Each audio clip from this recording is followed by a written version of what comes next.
Hi guys, Liz here again. I wanted to talk to you about something um, that I think not everybody realizes, and it's something I realized by talking to a lot of people. Um, the idea that in the desire to want to go back to your old self. I think that in the end, even if you sort of go back to your old self, you're never your old self because all these days have gone by and you've had a new experience. So, with all the knowledge and all the experience that you gathered, um, you will never be your old self. Like something happened if you go into benzo withdrawal, and it usually is very impressive and very intrusive, maybe even in your life. It affects you a lot. It affects your relationship, it affects your work, it affects your health, it affects um, your activities in general. It affects so many things. And so that is something like, if you go on a vacation, you come back, you have a different experience. You learn something. Maybe if I go to Italy, I had a different experience in the pizzas they ate there, and, I will not be the same. And so I think that, as you go through benzo withdrawal and you miss yourself, which I totally understand because I still do. I miss myself. I feel broken a lot of times.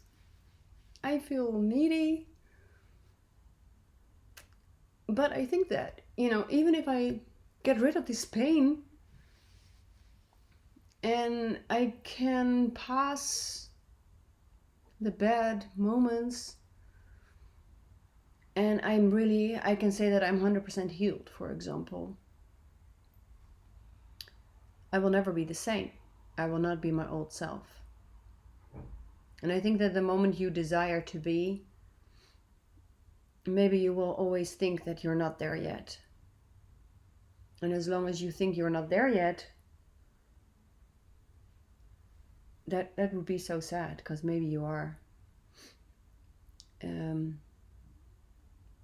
maybe I will even take it one step further, because not everybody took these medications because of anxiety or because of depression. I mean, not everybody did, but a big group of us maybe took it for anxiety, maybe took it for sleep issues, all these emotional related things that seem to be resolved when you took a benzo, or at least be not resolved. Like I think we all know that it didn't solve anything ever, or at least that's my expectation, because I didn't really I never thought it was a solution. Actually, I always knew that I was just in a very, very, very bad state, and I will tell about that in another video, probably, just to explain to you who I am, how I got here, and why I took benzos for 4 to 5 months, and yeah, just a little bit more about that journey. But I think that the biggest mistake the world in general makes is that things like that need a solution with a pill. And the moment that you don't sleep anymore, I know it's really hard. But something's going on. There's something going on that makes you not go to sleep. And, hormones are involved, stress is involved. Many things are involved that you have to figure it out, You have to figure it out. And you have to figure out how you can deal with that yourself, how to change your behavior, how to change your life in a sustainable way in order to never suffer from insomnia, or to really deal with your shit in a better way. I am following a therapy right now myself, learning a lot again. I'm so grateful. Giving me more tools in life, how to handle life, and realizing that some of my attitudes towards life, really in general, are not helping.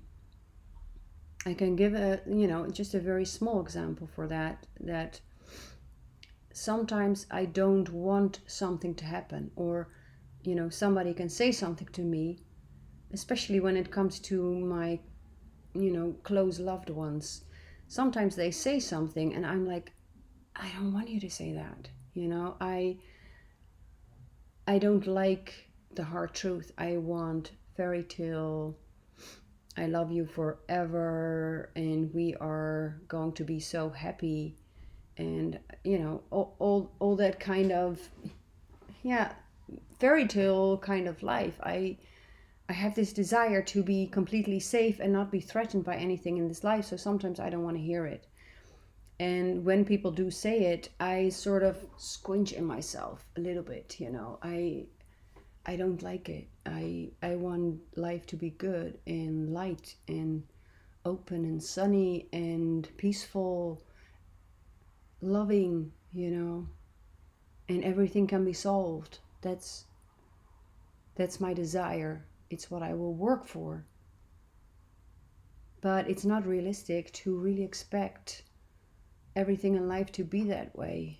And so the moment that I resist life and maybe even somebody else saying things that are very realistic in life, I'm sort of fighting what is. And that's a battle you will always lose. It means I will always be hurting because I don't want what is really right there in front of me. And so that causes, it's just a little example of how things can affect your life, how the way you think about something can affect your life. I didn't realize I had that kind of thinking. But, in therapy and in having all this time off because I'm so ill, I also started to think a lot about the things that I can do, the things that I can change, even though the benzos screwed up my brain, damaged my body. That doesn't mean that there is no work to do. So wanting to go back to your old self might seem like a very good thing to want, but maybe it's not. Maybe it's something we should reconsider. We need to be something else. We need to be better. Even if it is health-wise, I do understand that not everybody took medication in order to calm down their nerves. In general, I can say I never did, but when I became very ill from another medication, I was using it to calm down my nerves. I was just shaking and crying and I was not able to function. I was just one awful mess. And I didn't even know what the benzo was because I told my doctor I didn't want the oxazepam, which is, I don't know what the brand is in America or in English, but we use this the physics term already, or I don't know if it's the physics term, but you have this the working part of the pill is called oxazepam, and the Valium, for example, is diazepam. And so I told the doctor who came to visit me that I didn't want that because they did give it to me at some point before, and I said whenever that pill stops working I feel like shit, so I don't want that kind of medication. And then he said, no, I have something else. And then they put me on lorazepam, which is Ativan. And so, I don't know.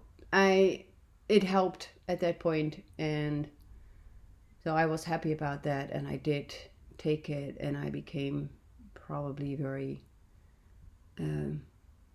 tolerant pretty fast. Having interdose withdrawal, if I look back, within a few weeks. But that was beside the point. The point is that even if you don't, I never ever relied in my mind, in my attitude, on benzodiazepines in general, on pills. I never thought of it as a solution. I never thought that I had to take one in order to feel better in life, or to manage my stress, or anything. It was not something I wanted. I'm very, very far from feeling that I fall into the category of being an addict.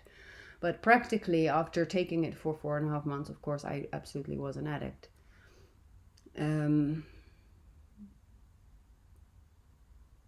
know that is actually very hard. Maybe I should not even use that word. And, if it offends any one of you, I can totally understand that I even use that word.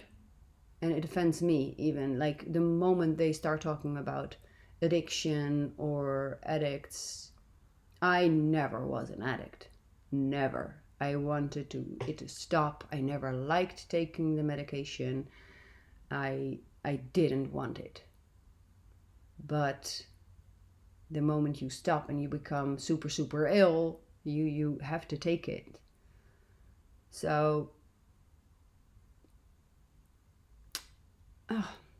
benzo brain.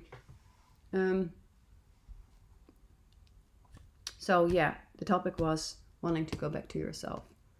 Don't go back to yourself. Learn, work on yourself, be better, be brighter, be more careful, be aware of your own boundaries, be aware of your limitations, be aware of your challenges, be aware of your relationships, be aware of what work takes out of you, be aware of what gives you energy, what makes you happy, what is important to you in life. Make conscious choices. Do it differently. Be different. Don't be the same. Let this experience, this horrible experience, change you for the better. Let it change you for something, into something good. Because we deserve something good. And the only one who's really going to give it to you is you. In my case, it's me. I need to give it to me. And I've been very poorly at it most of my life. And I think that my daughter was the first one ever to point that out to me. Mom, she said, Mom, choose what is good for you.